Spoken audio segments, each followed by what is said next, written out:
And we're back like we never left. Oregon fans, what's going on? How we living? Thank you so much for tuning in to another episode of the Ducks Dish podcast. I'm your host, Max Torres with ScoopDuck on 3. It is Monday, June 10th, 2024, and we got some big news to get into on this edition of the pod as 2025 offensive lineman Ziyare Addison has committed to the Oregon Ducks as Alik Terry and company get their offensive line haul going in the 2025 class. All of that and more on today's episode. But before we get to that, the Ducks Dish podcast is brought to you in part by Ranchito Grill in Springfield. Not sure what your dinner plans are tonight, but head on over to Ranchito at 1537 Mohawk Boulevard. Try their homemade tortillas. They got great food, a great environment, and they will take care of you. Say what's up to my guy Ruben and let him know that Max Torres sent you. Not rolling solo on today's episode. I am joined by ScoopDuck writer Linden Hile for his first appearance on the podcast. Linden, how you doing, man? Great to see you. Doing great, man. I'm super excited to be on. Absolutely. Well, been a sec since I saw you at the Oregon Spring game, but we are back and arguably better. We got some big news to get into as 2025 Tampa, Florida, Sumner High School offensive lineman Ziyare Addison committed to Oregon early on Monday morning. He, of course, is on Eastern time, so it was an early commitment for Dan Lanning and company. But what we're going to do is kind of break this commitment down and talk a little bit about what it means for the Ducks. So the big thing here, Linden, just to kind of get us started, this is a huge, huge name that the Ducks were able to land. He was fresh off of official visits to Florida and Georgia and UCLA as well. That was another school that got him on campus for an official visit. So just for starters, I think you're capitalizing on some great momentum coming off of that official visit. And I think this is kind of a statement recruiting win for the Ducks. Yeah, absolutely. I think it's been a bit of a challenge for a lot of Oregon coaches in the past to go into Florida and get these top tier guys, especially along the lines of scrimmage. You think about that being a big time SEC thing, keeping those guys in state, especially when the Florida schools themselves are as involved as they have been. I know there was a lot of smoke about him potentially going to Florida State. Florida was obviously involved. I'm sure Miami's kicked the tires as well. So being able to go in there and get him, I think, is massive right off the bat. Just a little bit more on Addison. He is rated a 4-star prospect by On3, the number 287 prospect nationally, the number 24 offensive tackle, and the number 34 player in the state of Florida. Coming in at 6'4", 6'5", 280-ish pounds. You know, with linemen, their weight kind of tends to fluctuate. He might be closer to that 290 range, but if you're watching us here on the ScoopDuck YouTube channel, glad you found us. Make sure to like, comment, and subscribe if you haven't already. We're growing the channel here and growing our community, but we got some of Ziyare Addison's junior tape rolling on the show right now, and he is primarily working as an offensive tackle. Just super, super nasty dog mentality, a guy that is really physical, love the pad level that he plays with, and he's able to come out in space and do a lot of different things for you as a lineman. A guy who is determined to finish his blocks. I think that's something, Linden, that is very, very evident on tape. You can see him fired up there after a big touchdown. So I think that this guy definitely checks a lot of your boxes that you're looking for. Here he is pulling on a run play. Checks a lot of boxes that you're looking for if you're Alik Terry. And I mean, kind of just to get back to it, Linden, for Alik Terry to go back into his home state for one of the most coveted offensive linemen in the country is nothing to scoff at. Totally. Yeah. I mean, I think like we talked about, getting the guys out of Florida and, Alik Terry having that connection there has been really big, especially, this cycle. We've seen us get Dallas Wilson as well, super highly talented 5-star receiver. So, yeah, having that Tampa connection seems to be paying a lot of dividends. And I'm glad that you mentioned Dallas, Linden, because he was one of the biggest name recruits that I got to see out in Nashville at the On3 Elite Series. And he is locked in with Oregon, but he is taking a lot of trips. You're seeing pretty much all of the in-state schools, even UCF, staying involved, staying in the mix here for Dallas Wilson. Miami and FSU, I think, are a couple other ones. And then Clemson was even a program that he had mentioned. So There's a lot of schools that are still heavily involved with Dallas Wilson, including Oregon. Obviously, I mean they fully know this is a guy that they have to recruit as if he's uncommitted. But now that you have Ziyare Addison in the fold, he's also from the Tampa area. I think that it's nice for Oregon and nice for Dallas Wilson because you can go across the country with a guy that knows what it's like to be from Florida, and even more specifically from the Tampa area, and they're both on the same side of the ball. So I think that helps. But Oregon may not be done in Tampa as they're also going after five-star cornerback DJ Pickett out of Tampa, Florida, Zephyr Hills. So maybe we're seeing a little bit of a Florida movement here in Linden because they're going after the guys. They've always been going after the guys, but now that you have one committed, I think that changes things in a big way for the Ducks. Totally. Yeah, I think it would get a lot easier to land Pickett now that we have these two. So that would be really a kind of dreamy trifecta of guys out of that state. So really hoping they can get that done. What else do we have here? I think it felt for a while, Linden, like it might have been a bit of a long shot for Oregon, mainly because he was from Florida. But after this official visit this past weekend, that was his third trip to Oregon in, I think, the calendar year. So, with so many different schools in the mix, so many different trips that he himself was taking, I even wrote kind of in one of my weekend pieces, I was like, how much does Ziyare Addison really like Oregon? Because he has Oregon in his top 9 schools that he released out in May, back in May. But admittedly, I don't put too much stock into that. I mean, when you have that many schools still involved, it can be a little bit hard to get a pulse on where a guy is maybe leaning. So I usually kind of really start to pay attention around 5 or Sure. 3. That's why when they had the traditional official visit model where you can only take 5, that really gave guys like ourselves a lot of clarity when it comes to covering these recruitments. But for them to beat out Florida and Georgia, I think that that's just a huge, huge win. Now you got to do your due diligence and keep him in the fold and make sure that he signs on that dotted line come December. But another good development, Linden, that came on Monday morning was that Addison announced that he is shutting down his recruitment and isn't going to be taking any more official visits. He also added that he's going to be transferring to Carrollwood Day School, which is also in the Tampa area, for his senior season. But I think that's about as good of a development as you could ask for Oregon to get a big time player all the way from Florida in the fold, fresh off of an official visit. And then for him to say that he's shutting it down, that's huge. Yeah, that's awesome. You love to see that. I know a lot of times when guys commit this early on, there's a lot of, kind of questions about whether or not it's going to hold. Is this just a leverage play to get some more NIL money from an actual dream school? But yeah, when a guy says he's shutting down his commitment or his recruitment, I should say, not taking any more official visits, you love to see that. I guess I would just ask you, how much do you buy into that? Do you think he's for real? Because there's obviously a long time until signing day. So what do you think could kind of happen in that time frame? Yeah, I think he's saying all the right things right now, and I think one of the biggest tips that I got from some veterans in the industry was just follow the visits, see what's going on with those visits and what other schools he's going to see.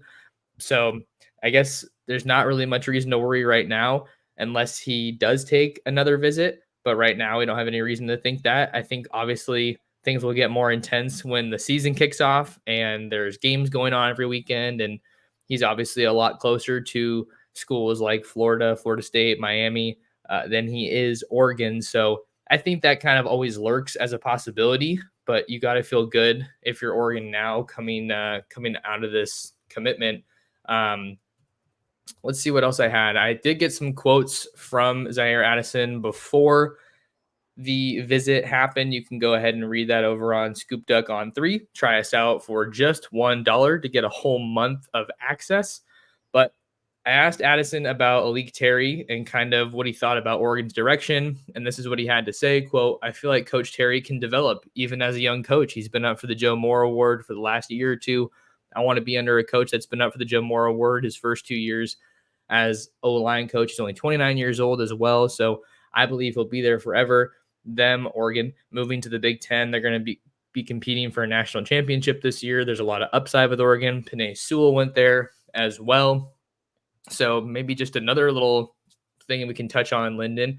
Oregon's continuing to become a destination school for elite offensive linemen. And then Penei Sewell is the most notable one in the NFL right now. But even though Oregon didn't win the Joe Moore Award last year, they were a finalist, like Addison said in his quote.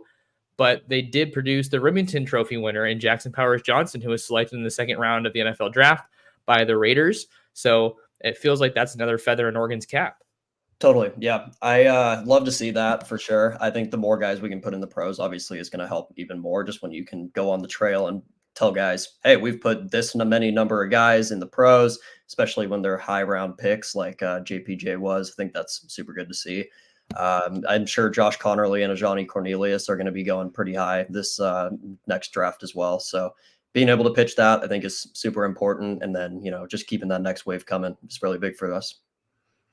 So we'll see what this full offensive line class looks like for the Ducks. This is their first offensive lineman in the 2025 class. They previously had a commitment from Chavez Sandman Thompson, also out of the state of Florida, but he decommitted back in April, and it doesn't seem like a reunion is likely at this point. But for Alik Terry to get things started with this caliber of a player in Ziyare Addison, I think that's exactly where you want to be.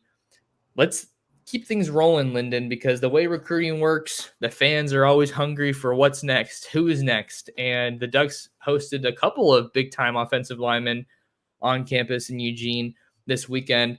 So we're going to roll on and talk about Dimitri Manning. He's a 2025 offensive lineman from Bellevue, Washington. Says on his huddle 6'8", 336. I think he's probably closer to 6'7", and really kind of like 340, 345, I think is where he's at. So this is a truly massive human being.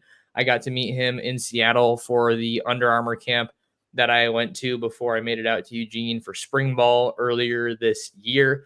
But he was on campus for his official visit to Oregon, and I'll have an interview posted on ScoopDuck with him later on today.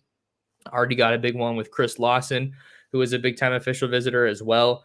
But it seems like Oregon is really solidifying their place in this recruitment for Dimitri Manning. It seems like they're one of his top options. He has official visits scheduled to to Miami and Arkansas. So we'll see what happens coming out of this visit. But he had a lot of really good things to say about Oregon. He said it was phenomenal, said it was a 10 out of 10. So it seems like Oregon could be starting to surge for one of the top defensive linemen in the state of Washington.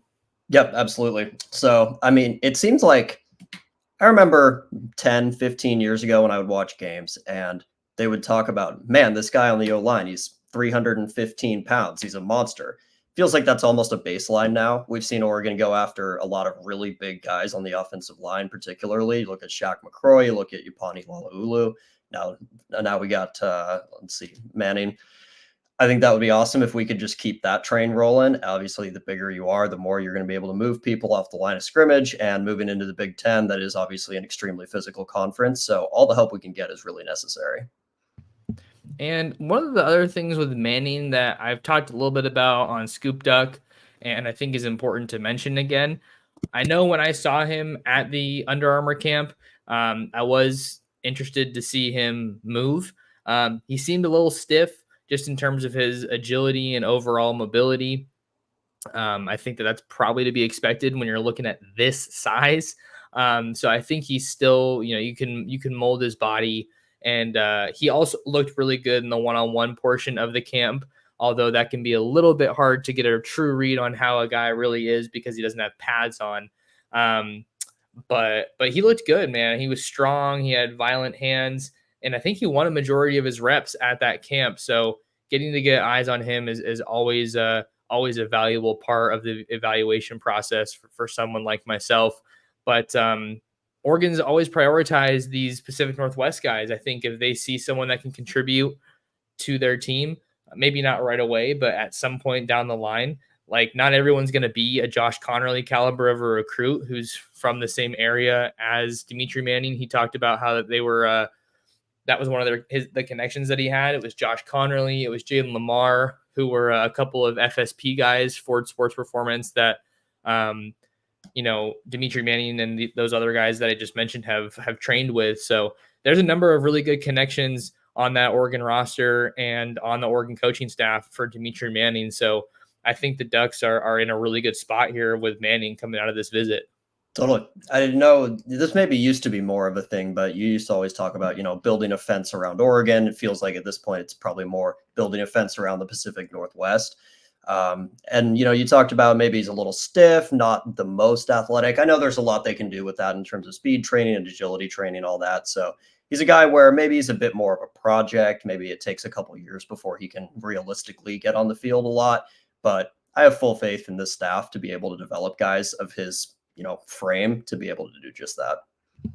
Exactly. And I think that not everyone that you take obviously is someone that is going to play right away. And I know I've talked about it. I know Justin's talked about it over on ScoopDuck. They'll probably get back in the portal for maybe a tackle replacement or two, depending on what happens with the Johnny Cornelius and Josh Connerly. Cornelius only has one more year of eligibility. But I know Travis Rookley, who I usually do the mailbag podcast with every week here, he's kind of been in the camp. He doesn't think it's a foregone conclusion that Connerly does leave after this year. So that would be kind of an interesting storyline to follow because he seems like he's going to be one of those top tackle prospects in the 2025 NFL draft. But Alik Terry, by getting Addison and staying in the mix for Manning, he's making sure that the Ducks are going to hopefully stay stocked along that offensive line for many years to come. But we've hit a lot of offensive line, I should say. Linden, any more thoughts that you wanted to kind of just put out there before we switch things up a little bit on the pod? Sure. I guess just from a big picture perspective, I know there had been some kind of noise that maybe the Oregon coaching staff had been a little too dependent on the transfer portal in terms of building the lines of scrimmage, particularly offensive line. I know they brought in a lot of guys for last year and especially the first year when they came. So it's really good to see them just working on their high school recruiting trail. I know that's where Dan Lanning wants to make the majority of his money as far as talent acquisition. So seems like that ball's getting rolling. Seems like they're really putting an emphasis on high school, and I think that can only pay dividends. Absolutely. And the best teams in the sport, Linden, they're not overly reliant on one or the other, high school or the transfer portal. The best ones have a healthy mix of both, and even more so probably lean into the high school recruiting because that's the foundation of your program. And honestly, something that is more sustainable in today's era of college football. But Dan Lanning and the Ducks, they're not going to turn away talent, right? We saw that this past offseason with their work in the transfer portal. I think they took 13 guys somewhere in that neighborhood. So they really leaned into it, probably more than I expected. But they got this roster rocking and rolling, and they're picking up some much needed momentum, I think, in the month of June with official visits kicking off this past weekend. So you get some great momentum with Ziyare Addison, and then you continue to solidify your standing with a guy like Dimitri Manning. But we got another topic, another player we want to get into, and that is Westlake Village, California, Oaks Christian edge rusher Hayden Lowe. This is a guy that we've been following pretty closely over on ScoopDuck, Linden. He is one of the top defensive prospects out west, particularly along the lines of scrimmage. I had an update last week where I interviewed Lowe, and he said that he was going to be rescheduling his Oregon official visit. He was supposed to be in Eugene for his official visit this past weekend. He ended up making it out to USC for his official visit. And, now he's a Trojan, at least verbally, with Lowe announcing his college commitment to Lincoln Riley and USC. So this was kind of one of the other notable storylines that came out of the weekend. And what do you know, Linden, Oregon and USC are battling yet again on the recruiting trail. Yeah, I feel like this has really gone back and forth over the last few years. Obviously, Lincoln Riley and Lanning are both really high-profile recruiters, really high-profile coaches. There's always going to be some skepticism when you see a high-level prospect commit to USC with what they've been able to put on the field so far in Lincoln Riley's tenure. So I guess just a question to you, how likely do you think it is that they end up holding on to Lowe for the rest of the cycle? There's a long way to go. And I think that it's fair to say that about any recruit committed almost anywhere at this point. I don't think anybody is a complete lock at any of these schools, but obviously, Linden, when you have schools that are operating at the level of a Georgia or an Ohio State or a Texas, maybe you can speak with a little bit more confidence, especially if those guys are local or in state, as far as them sticking around long term with their verbal commitments. But Oregon and USC, as far as the recruiting battles go, I mean, Oregon hasn't really lost one that they've really truly wanted to USC in recent memory. And that kind of goes for both sides of the ball almost, probably more so for defense. I can say that. But Ryan Pelham from Long Beach Millikan, he was a longtime USC wide receiver commit, flipped to Oregon on signing day. And then you look at Dakota Fields, he was a longtime USC cornerback commit, and then he flipped to Oregon. So that was a move that I really saw coming for quite a while, specifically with Fields, just because he's a SoCal guy. I've covered that recruitment very closely, and I know a lot of people kind of in his camp. So with Lowe, I think it's a guy that you can surely stay involved with. Probably stands to reason that he's not going to take official visits to at least Oregon or maybe any other schools this month.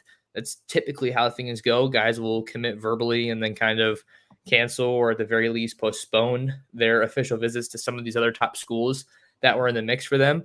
But I don't think you can count Oregon out for any top West Coast guy when there's still so much time left. So we'll have to see what the Trojans are able to put on the field defensively this year. That's obviously the main talking point when it comes to criticism around the Trojans ahead of the first year in the Big Ten for USC.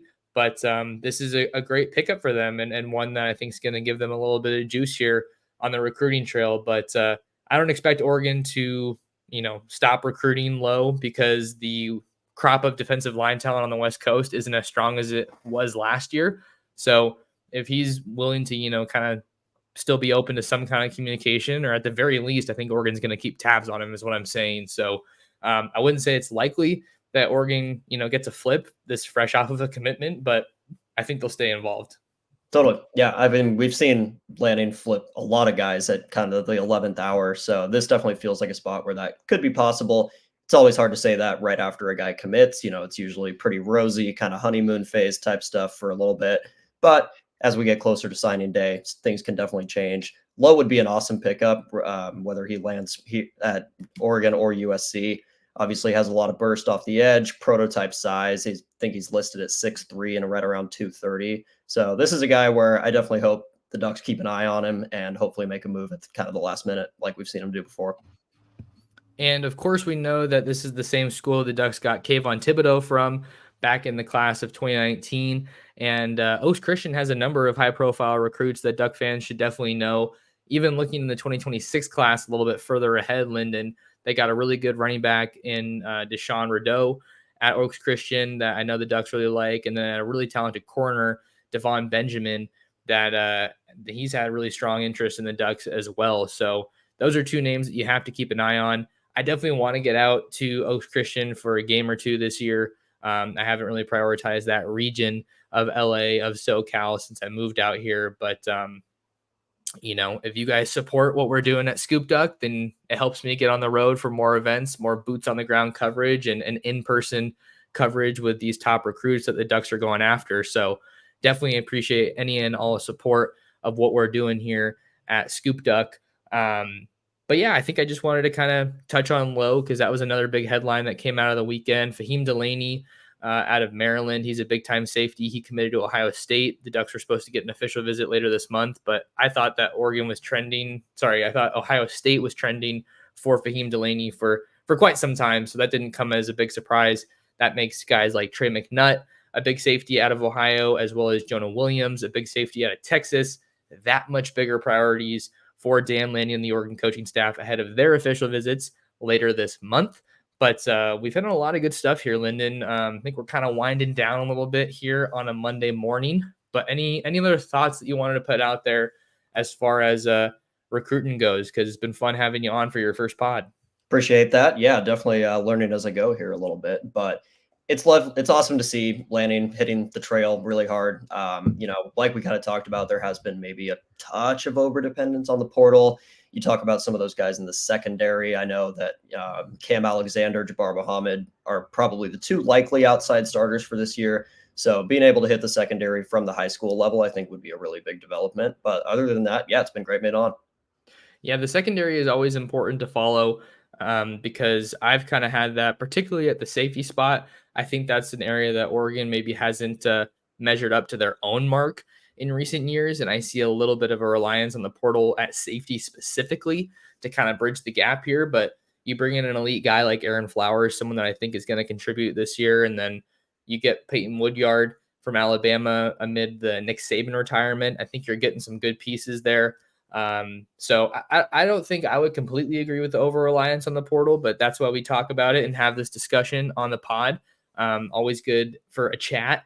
But they're doing their thing as far as recruiting goes. And I think that they're after a lot of really national guys in the secondary. So that might be why we haven't seen too much of a development there with guys like Adonis Curry, who's a SoCal guy. He committed to Texas A&M. He's a big-time corner. And then more recently, you had Chuck McDonald III commit to Alabama.